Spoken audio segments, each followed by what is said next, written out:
أنا وصغيرة كنت أرسم بوقت فراغ. كان عنا بالمدرسة يعطوا حصة رسم، فكنت بهول الأوقات أرسم، بس ما كان فيها الاهتمام من قبل المدرسة والمعلمين. كنت أرسم بأدوات رسم محدودة، يعني كان في بس القلم الرصاص وألوان الخشب، هودي الماكسيموم. ما كان في لا ريشة ولا لون. ما كنت لاقي اهتمام من قبل المدرسة، بس كنت لاقي اهتمام من قبل أهلي، يعني إخواتي وماما وبابا كانوا بالبيت كتير يدعموني. كانوا يشوفوا موهبتي، يعني يشوفوا إنه أنا عندي طاقة أقدر أعطيها بمجال الرسم. أنا هون كنت ما أشوف هيدي الطاقة إنه أنا هالقد قوية، خاصة إنه ما كان عندي الفكرة عن مجال الرسم بشكل عام، عن اللوحات، أدوات الرسم. فأنا إنه ما كنت أفكر بحياتي إنه أنا حكون فنانة تشكيلية، أو إنه ما كنت بعرف أصلاً شو يعني فنانة تشكيلية، ولا إنه شو يعني لوحة تشكيلية. حلمي إنه أنا كنت أحب الحيوانات، كان حلمي أدرس طب بيطري. بسبب ظروف معينة راح علي امتحان الدخول بهيدي الكلية. صرت دور على اختصاصات شو بقدر أقدم، لقيت اختصاص الفنون التشكيلية. لما فت على الجامعة اكتشفت إنه هيدا عالم واسع من الألوان، واسع من النحت للرسم لوحات بأكريليك وبغير أكريليك، يعني هو كلهم كانوا أشياء جديدة علي. كنت أنا عم بلش إنه شوفها، اختبرها واتعرف عليها.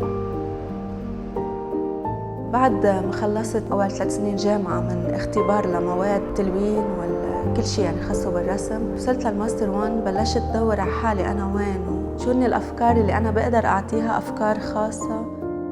بذكر أول لوحة اشتغلتها بالماستر 1، كانت هيدي أول لوحة بشتغلها من تلقاء نفسي بأسلوب خاص، بدون أي تأثير من أي شغل حوالي. يعني ما بعرف كيف وصلت لهيدا الكاركتير، كيف وصلت لهيدا النوع من التعبير، لهالتقنيات ما فكرت فيها أبداً. من هون بلشت أحس إنه أنا عندي شيء خاص بدون ما أفكر. يعني كنت قبل أجهد حالي بالتفكير لأوصل لشيء، طلع إنه التفكير مش هو اللي بيوصل للوحة فنية ناجحة وخاصة فيك. يعني هيدي اللوحة بعد ما وصلت لها لقيتها أنها كتير بتشبهني وبتعبر عن شيء خاص فيني. يمكن صرت شوف حالي فيها، صرت شوفها مثلي. هون كانت ماما إليزا هي بداية لكل عنصر بهذا المشروع، مشروع اسمه أرواح عارية. كنت أنا وصغيرة لحديت آخر يوم من قبل ما أنزل على الجامعة، كنا نربي معزة وغنم. يعني كان عندي معزة وعندها معزتين صغار، فأنا هو كنت أنا ربيهم واهتم فيهم وطعميهم وسقيهم. لحديت ما صرت بدي أنزل على الجامعة. أنا هون صار إنه ما في حدا يهتم فيهم، ما حدا قادر يهتم فيهم، فاضطرينا إنه نبيعهم. فصرت كل ما انزل على بيروت بالفان واطلع على الضيعه، على طول شوف الملاحم اللي على جنب الطريق، شوف العنزه كيف مقطعه، الراس، الجسم لحال، حتى شوف الخروف او العنزه انه مربوطه، يعني اللي واقف حدها انه انه بده يقتلها. فكنت على طول شوف هذا الشخص اللي بده يقتلها كثير مجرم. كنت على طول هيك اطلع انه كان يضايقني المشهد، لأن كنت أقول إنه مستقبل هول العنزات اللي أنا بعتهم إنه وين صار. يعني فلحديت ما وصلت أنا للماستر وصرت بدي أطلع بفكرة خاصة، كان هذا الموضوع كتير مأثر فيني، فقلت حافوت فيه رغم إني ما بعرف وين حأوصل. بلشت، وكان كل لوحة عم بشتغل فيها كانت عم عبر فيها عن شيء مأذي، عن صفة تحمل الشر، بتتغلب على الإنسان تجاه هذا الحيوان، هذا الكائن اللي هو بمرحلة كان يحبه، يقدم له كل شيء، وبنفس الوقت الحيوان كان على طول، يعني لما انزل اقعد معهم العب معهم، كانوا كائنات كتير لطيفين.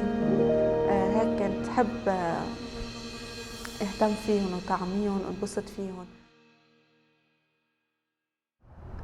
أول لوحة اشتغلتها ومشهد طبيعي حلو ببين الألفة والحب بين هودي العنصرين، وهي كانت بتدل على الخير. بعدين انتقلت للشر.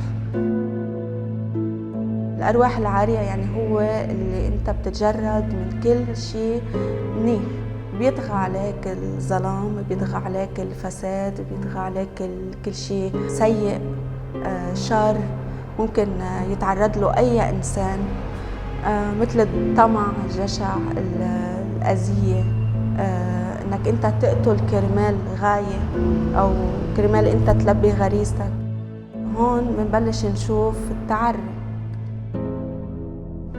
بكل لوحة بنشوف شخصية هي بتكون عبارة عن صفة سيئة شريرة بقلب الشخصية الأساسية اللي بتبين هي إنسانة عادية بشكل عادي.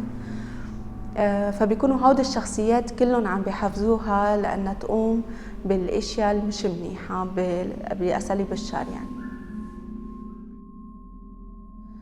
سميتها إليزا الشيطان، ديابل ديليزا.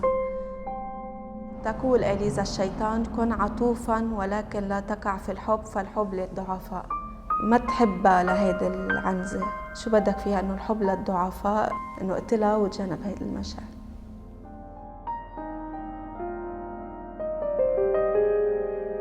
إليزا الزرقاء. تقول إليزا الشيطان: انتقم ولا ترأف، فالرأفة هي سمة الإنسان فقط ولا ترحم أحداً.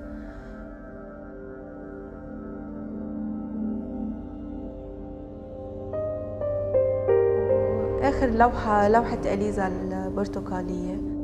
تقول إليزا الشيطان: لا تبالي بخطاياك، فالشيطان هو درعك من هذه الخطايا ولن يحاسبك كائن عليها. يعني ما تخلي الندم يأثر عليك، لأن عندي لوحة تحكي عن الندم بهيدا الكولكشن، فكانت على طول إنه تمنع هذا الشعور من إنه يطغي عليها شعور الندم، إنه بتقلها إنه الشيطان هو درعك من هذه الخطايا، يعني هو على طول سندك ودائما جنبك.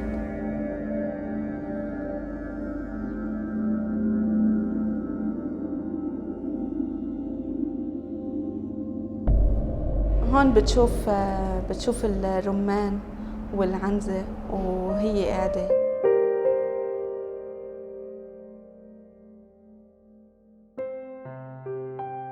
كانت تغري العنزة بالرمان لحتى تقتلهم، ومن بعد ما تقتلهم هي تاكلهم. يعني كان مثل نحن بدائرة، الحيوان بياكل النبات والإنسان بياكل الحيوان.